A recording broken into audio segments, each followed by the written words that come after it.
Obviously, Jorge Masvidal has just come off his loss to Kamaru Usman, and a lot of people are wondering what's going to happen next with Jorge Masvidal's career. Now, I don't think he's actually good enough to actually contend for the title again. He's just not on that level. Obviously, the first fight with Usman, he was somewhat competitive, and he was on 6 days' notice. But I think the next fight that he had with Usman actually showed the levels. Like, Usman is just on a whole nother level when it comes to comparing him to Masvidal. So he's not ready for title contention. He just isn't. I don't think he will ever win the title if Kamaru Usman has it. If Kamaru Usman loses the title to someone, then he's probably got a chance of winning the title. But even then, he's at a point in his career now where he's just taken a brutal loss against Usman, which is going to be in the consciousness of a lot of fight fans. So in my opinion, there are still fights that he can have. Regardless of whether you love him or you hate him, you can't deny it that Masvidal is one of the biggest stars in the UFC at this moment in time, and in combat sports in general. So like, I'm thinking that there's 4 fights that he can have that could potentially blow him up again. Like, it could be a pay-per-view fight where he can make a lot of money. And on top of that, like, of course, like, that's the main reason. It's just going to grow his popularity. I don't think he'll win gold. I don't think he'll win a title, but he could probably still have several fun fights that could make him a lot of money, which will be exciting for the fans to watch. Could sell a lot of pay-per-views and probably make him a couple million.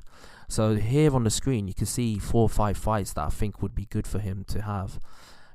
First on the list is obviously the rematch with Nate Diaz. So if he was to fight Nate Diaz again, obviously that fight ended inconclusively. So that particular fight was a fight that obviously, like, the fight got stopped on cuts, so we never got to see a conclusive winner. Obviously, up to that point, Masvidal was beating the brakes off Nate Diaz. But as Nate Diaz has shown in his last fight against Leon Edwards, you can never count him out, because at any moment he can land a punch and put you into Queer Street. So obviously, with that fight not having a conclusive end, a lot of people would want to see that fight, and Nate Diaz has got a huge following.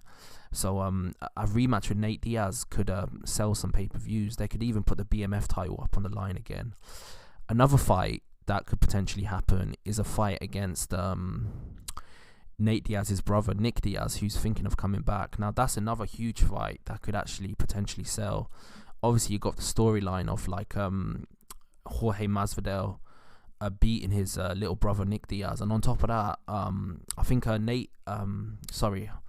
Jorge Masvidal beating his brother Nate Diaz, and obviously Nick Diaz did actually call out Masvidal in an interview with Ariel Helwani. I think he said like, he found it disrespectful that he said what he said about his brother. So a fight between Nick Diaz and Jorge Masvidal would definitely sell.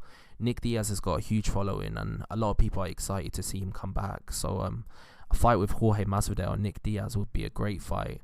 Obviously, I don't think that will be his first fight when he comes back, but let's just say Nick Diaz was to have a couple of gimme wins and get his name out there again and just get back in there and fight. Further down the line, a fight with Masvidal and Nick Diaz would definitely sell. Both of them have got contention for being in the same level in terms of being a BMF fighter.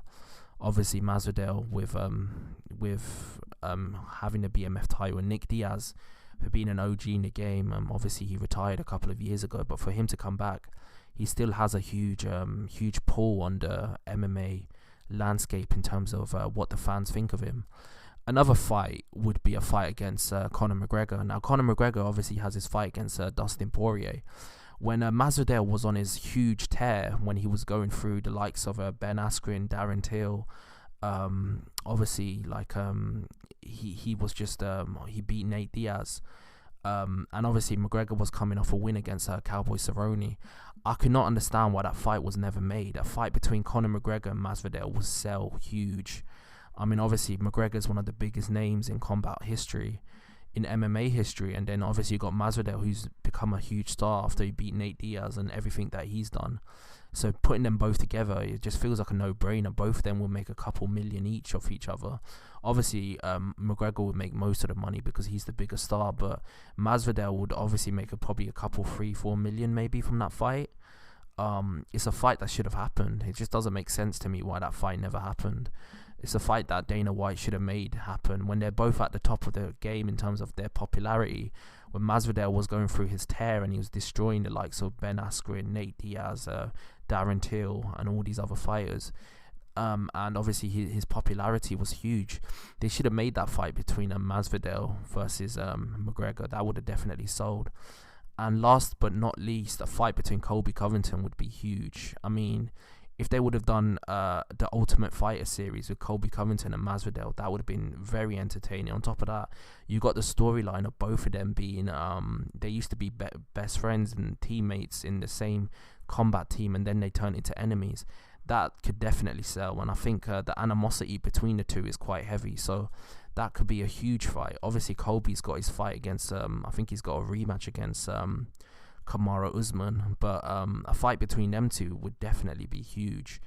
It just doesn't make sense to me why that fight never, for whatever reason, it seems like Colby Covington wants that fight, but for Jorge Masvidal, apparently got offered the fight several times and turned it down. So maybe he'll take the fight now that he's twice challenged for the title and he lost to Usman twice. He's probably going to take a fight like that.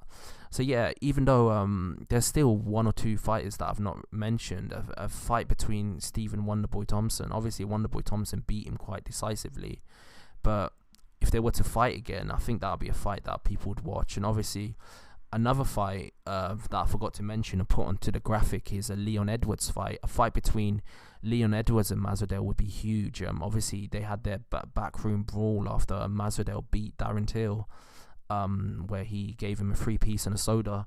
But I think a fight between Masvidal and Leon Edwards would do really well. They've been going back and forth on Twitter. Obviously, both of them have got a win over Nate Diaz, so it might be a fight that's interesting to make. But tell me your thoughts below. I think even though Masvidal has lost like almost 20 times and he's been beaten twice decisively by the champion Kamaru Usman, paradoxically he's still got quite a few options on the table and fights that would sell. And I think his career is far from over. If he wants to fight on, maybe the fire's gone and he doesn't want to fight anymore, but if he wants to fight on, there's several fights there that could potentially make him a couple million. Regardless of what you think of him, it's undeniable he is a star in the sport, Masvidal. So, and I am looking forward to his next fight. So yeah, that's my thoughts below. Tell me your thoughts below, and obviously like and subscribe. I've got a lot more content coming your way. Peace out.